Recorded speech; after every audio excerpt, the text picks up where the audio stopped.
Hello, I'm Deidre McIntyre with Kemet Nubia Kamp.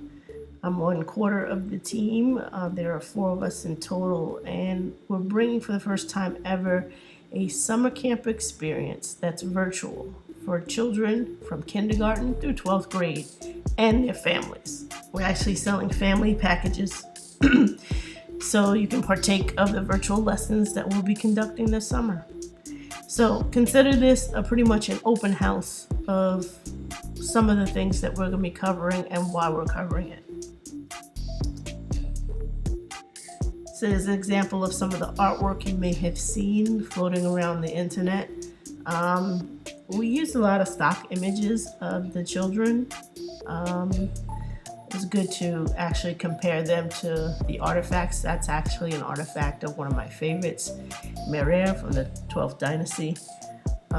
The children are from pretty much everywhere, which is kind of and emphasizes the point that you can't distinguish necessarily African American children from African children from Black children in Europe, because the photos that I used actually represented those three areas. It's just by chance and by coincidence, I was actually just looking for a certain look, kind of fun, kind of relaxed, kind of campish, and I ended up drawing children from at least three different regions of the world.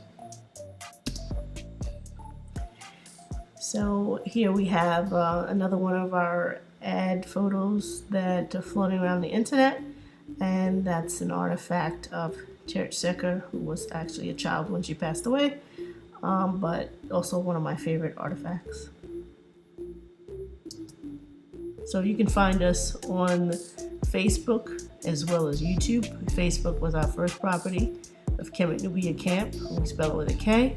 But we also just recently released our website, which is kemetnubiakamp.com. And remember, camp is spelled with a K.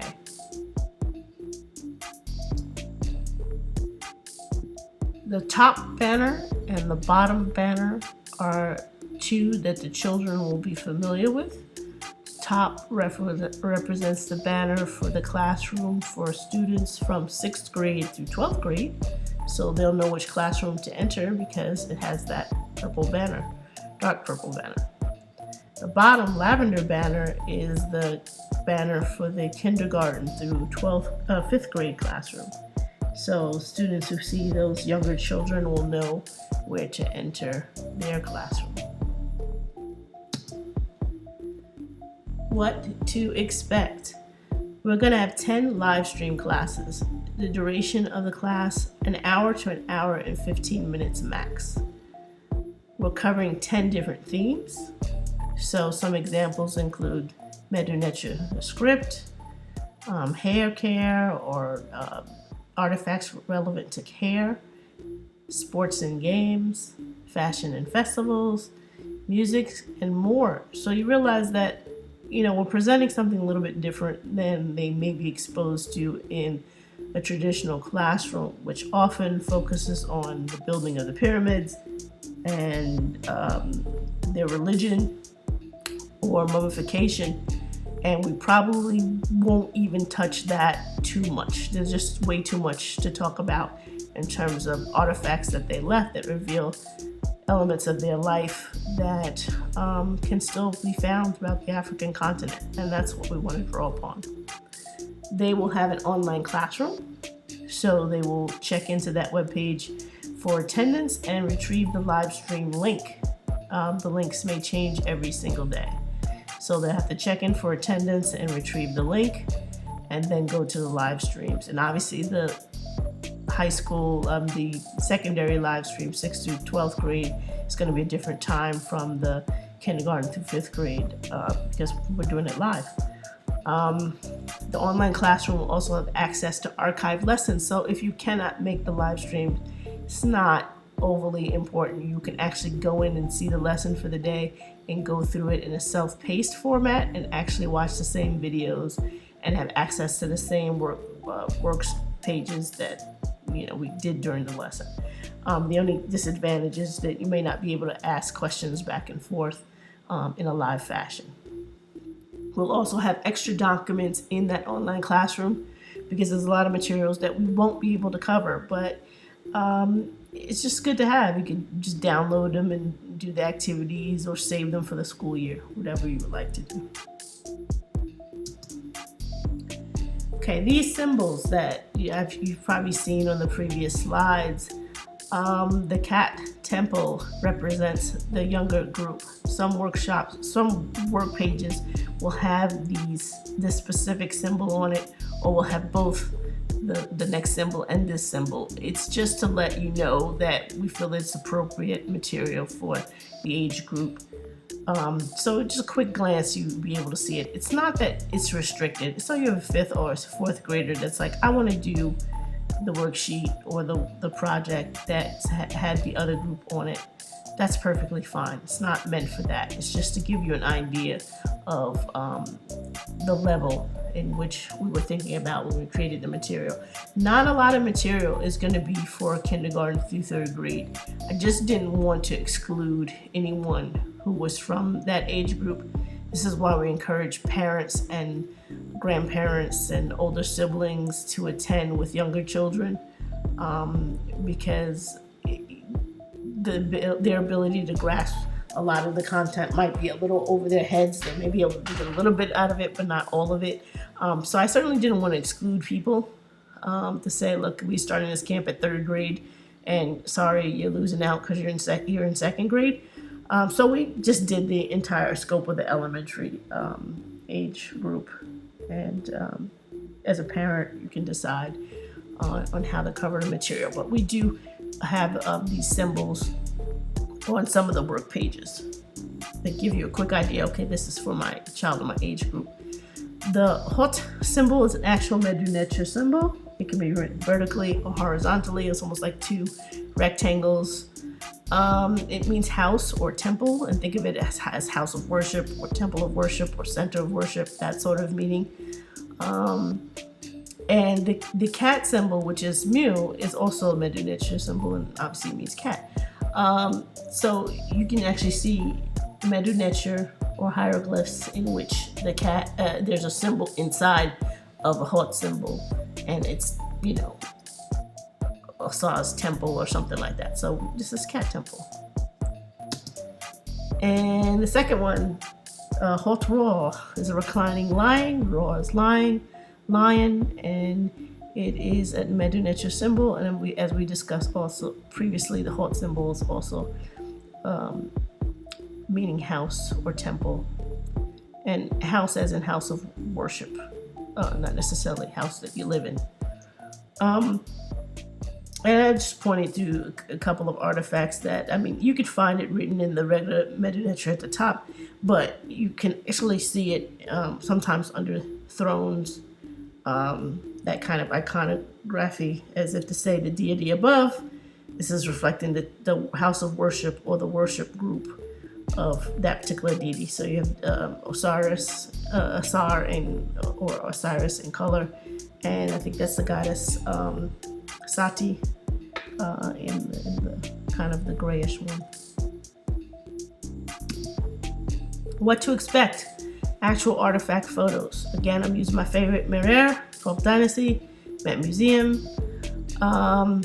If you see the actual artifacts, the Africanity is undeniable. The wood artifacts, you only have black people, 100%. So we let the kids see actual artifacts, because a lot of times in their academic settings, they get drawings, and they get drawings that feature, Europeans, which, that's not how the civilization appeared. At least not until the Greek era. And even the Greek era was a very darker European and mixed oftentimes with African ancestry. So if you even looked at the Greek era's Fayum shrouds, you would notice that people either looked mixed race between African and European, or looked Eastern or Southern European with dark hair and dark brown eyes and kind of a tannish skin tone. So we choose to show artifacts because it shows them exactly how they created themselves. We use an African-centered approach. We place Kemet and Nubia's histories in an African context, and we compare what is known of Nile Valley civilizations to African ethnic groups and cultural practices, and or the Black diaspora at large. I'm going to show a video probably at the end of this presentation that gives an example of what I mean by that. We're constantly going to do comparisons between what we see in African form and what we see among Africans today, and in cultural situations, and how they compare to the artifacts. This is an example of something for the older group. If you notice on the top left, we have a Hotoro, and we don't have the other cat temple. And the reason is because the older group were not necessarily censoring artifacts as much. If an artifact happens to be of someone who is nude, whether it's the wall relief all the way to the left bottom where you see the fisherman, you see a lot of Old Kingdom depictions in which they're scantily clad. It's just normal. And then some of the wood artifacts to the right from the Middle Kingdom, the deceased prefer to have a younger version of themselves carved in the nude in their tombs. You also have the situation in which the color symbolism, if you look to the far left, yellow is not her flesh tone. You see in a lot of Old Kingdom tombs, especially, they almost have women exclusively depicted as yellow or chalk white. It wasn't that they were ethnically different. It was a color symbolism. It represented something. And often we find yellow among ruling class women who didn't actually rule themselves, but were queens, princesses, or wives of government officials, that kind of elite. Ruling women in Kemet, and actually also in Nubia, with the Kandaka queens, are depicted red.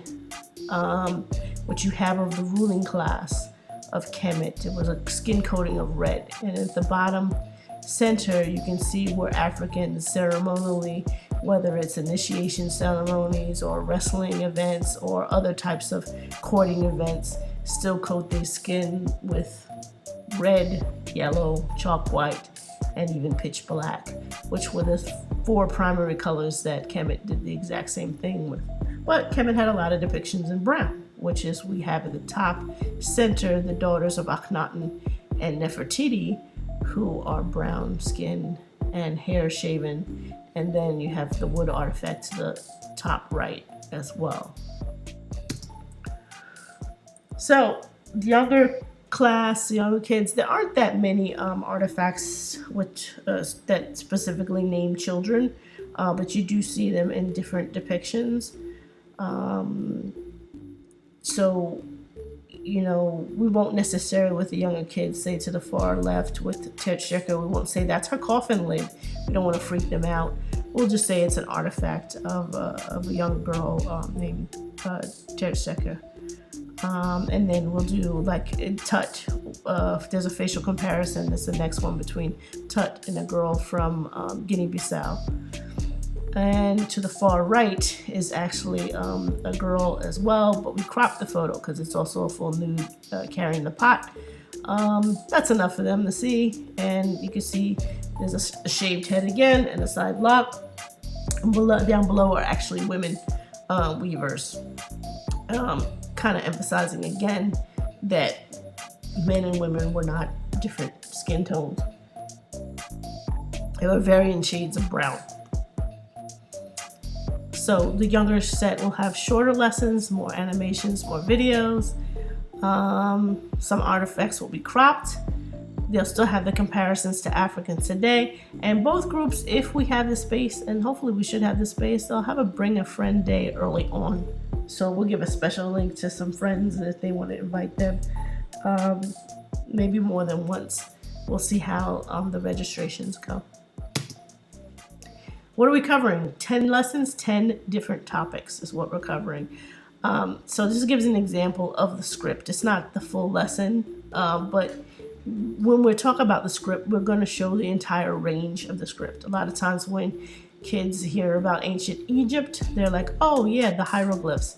Well, they'll learn it's really called Medu Neter, and they'll learn that in addition to this Medu Neter, this specific script, there's also B, the hieratic script, which is just as old. They'll learn eventually there was C, the Demotic script, which came during the late period before the Greeks arrived. They'll learn this E, the Coptic script that was there after the Greeks arrived.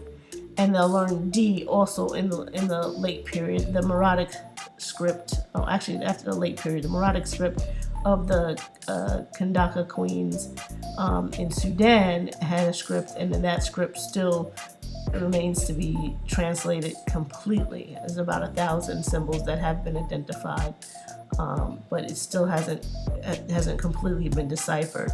But this is essentially the range of scripts within, covering 2 different modern countries at this point. So it's far beyond just hieroglyphs. I think the biggest misconception that a lot of people get from the general stream is that, it was it's like an emoji. And to some extent, that's partly true, but there were phonetics and it could be read as well. And it's actually far more elaborate than how we use our scripts today. But our script today is a direct descendant from Medu Neter and hieratic and the other scripts. So they'll get to see actual artifacts of the script, so they can realize how complex it was. Also, we'll have some worksheets for them. They can practice numbers. I know you might be looking at the worksheet saying, hey, Roman numbers. Roman numbers came from somewhere, and they came from Kemet. So what seems like, the 1, 2, 3, 4, and it's actually more complicated than that. They go up for quite a ways before they actually change shapes at 10. This numeric is oldest in Kemet. Also, they'll learn, like I said earlier, that there were phonetic sounds with certain symbols that it could be read. So they'll watch a video as well as given a chart and perhaps be able to write their name or a variation of their name using Medu Neter or the hieroglyphs. So the lesson will, even though it's an hour of time, we're going to show some artifacts. We're actually going to watch short video clips, and we're going to have discussion about the topic all within the hour. The video clips are longer for the older children than they are for the younger children, just because we think they can retain more. But again, all these lessons will also be within the online classroom as well. Who we are? Well, there's a core group of 4 of us. Me, I'm Deidre McIntyre, and in 2017 I launched a Nasuit Biddy experience, which you can still find on Facebook. Essentially, it was a museum exhibition where you could download a packet and put up photographs with their descriptions at your local barbershop or beauty salon. And it was given a scope of different hair and other aspects of the culture. And I had a tremendous amount of help from Dr. Sally Ann Ashton, who is the Egyptologist. She was the Egyptologist with the Fitzwilliam Museum. And 2 of her projects that she's most noted for are the hair comb project, which often passes around the internet. She doesn't necessarily get credit for it, but basically all those hair comb projects are basically tied back to her research that she had at the Fitzwilliam Museum in the UK. And it essentially showed how the hair comb widths changed especially by the time of the Greek era, to prove that people would have had coarser hair earlier versus the Greek era in which they would have had finer or straighter hair. The other project she's known for is the headrests, which kind of look like curved stools. She did a project on that as well. Her blog is Kemet Expert, and we'll take a look at that in a second. Don Cooks, who is an admin for EgyptSearch.com. EgyptSearch is probably the oldest Egyptian history blog on the internet. It was launched in 1998.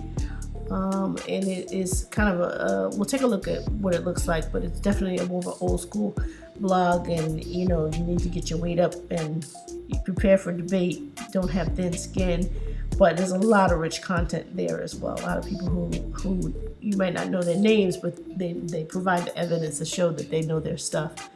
And Don is very good at linking, especially weaponry and martial arts and even sports, from the artifacts to contemporary Africa. It's not exclusively what he does, but he's probably most noted for that online, at least from my vantage point. Mayara Manan is actually Sudanese, and her Nubia project, along with working with her father, who has written a grammar book on the Nubian languages. Her area of specialization is really actually broad. I'm still waiting for her bio, but she has a Nubian Kandaka Facebook page along with several other men's, but she was the founder of that page. But the Nubia Project, and I'll show you that website as well, is covering a breadth of contemporary and ancient issues.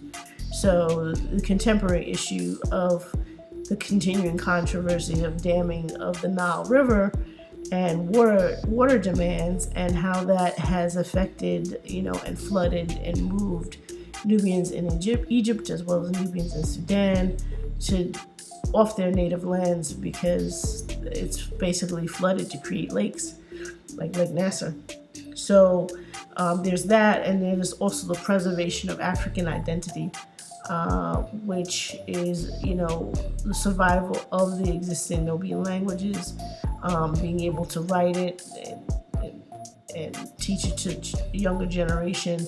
There's currently a revitalization going on in Sudan, in which Sudanese are reclaiming their African identity within the midst of regime change. So Nubia Project covers a lot of different contemporary and historical issues as well. Here we have the Kemet Nubia Kamp webpage. It's easy to remember, KemetNubiaKamp.com, camp spelled with a K. We just launched it this month in July, and we opened registration on July 3rd. So you'll see only really 2 blog entries, and the blog entry about the camp essentially is a lot of what I talked about in the earlier in the video. From here, there's a link to Event Chain, or you can go to eventchain.io directly and search for Kemet Nubia Kamp and still find the registration page. But click the links, it'll take you to the registration page. We also have a camp store on our page, so if you're interested in supporting in another way, you can buy some of the things that we have branded on the site. Unfortunately, because of COVID-19, t-shirt supplier is not supplying clothing at this point. So we have other objects instead of clothing. We do have some face masks, but they don't have a logo on them. They're just a face mask. So there are other ways to support us in addition to participating in the camp. So if you click that link that I showed you about with that one blog, camp registration is open. So this link right here, it will take you to Event Chain and the page that we have for the camp registration. Again, it gets into some specifics of the registration, explaining that essentially the $55 is a family registration. It includes 2 live stream access to 2 different live streams of the actual classes, and also includes about 5 emails or so access. If you needed 5, you probably only just need 1, but the email access to the online classroom, so they can go in and go to the lessons and go to the resources that we have with the classroom that's age appropriate. So everything is pretty much explained there. A little bit more about me. You can find a lot of my writings on Quora. I have now about 555,000 page views. I write about crypto, and I have a crypto group as well. So, but overwhelmingly, the articles, responses on Quora are about Kemet. Overwhelmingly so. So that's probably most of the attributed page views. Kemet expert is Dr. Ashton, and this is her blog. She is also on Instagram as Kemet expert as well.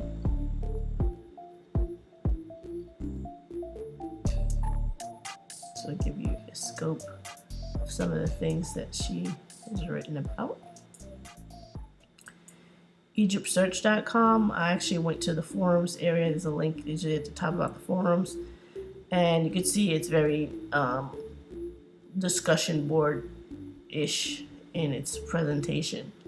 So you can become a member here, and many people don't necessarily write under their real names, and there's lots of debate. So it's not a place where you need to be thin-skinned, but there's a lot of great content that's there as well. And Nubia Project. And from Nubia Project, you will find the book Meroe's father wrote. Some of the issues in terms of saving artifacts in Egypt and Sudan that have been impacted by flooding, as well as have not been excavated as much. And they also have a blog as well on a lot of different articles. So that's the four of us. And as promised, I'd kind of give you an idea of how we would tie in Kemet and Nubia to contemporary African culture and practices. We're going to have some of everything. I'm really looking forward to Mayada is going to be providing us with some recipes, some easy recipes for the children to do that are contemporary to contemporary Sudan. So they may be adding to some things that you make in your household, but we'll also be showing, a lot of traditions in Africa itself. And so to give you an example, but I will probably show 2 minutes of this video within the context of a lesson. And the question I would be asking is, in the 2 minutes, list as many comparisons as you can to Kemet or Kush based on this contemporary music video. So I'm gonna play it, and it's about 2 minutes long. You can play along yourself without a piece of paper and see what I'm possibly thinking about as connections to Kemet or Kush.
All right, so that was a little over. That's about 3 minutes and 15 seconds.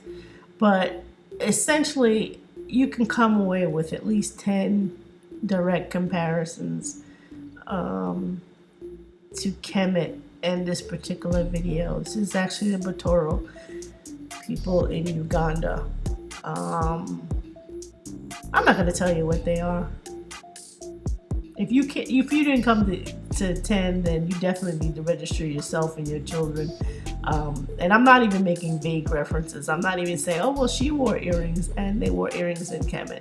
That would probably be my 11. But there are specific things that you can find matches for with in regards to Kemet and the Batoro, even in this contemporary music video from about 5 years ago. So, with that said, that kind of gives you pretty much an overview of who we are and what we're doing. And hopefully you understand why we're doing it. We would like to have children be more aware of Nile Valley history and be able to take that to their teachers in respective schools or homeschooling and expand upon what we're giving them an orientation to. Have them expand and really take the research in another direction. At this point, we can't rely on the public school systems anywhere, essentially, to give an accurate overview of the history of Kemet, which basically is the foundation of Western civilization, period. So we decided to take upon ourselves to do it. And to give a little bit about my background, I don't think I mentioned that I have a master's degree in education, more on the secondary level, after high school for 5 years. And I have a degree in journalism with a minor in ancient African studies. So from my minor and my undergraduate years is what kind of spurred my interest, even though I went into a different direction. I went into secular journalism and eventually into .com technology and now into cryptocurrency. It's always been there.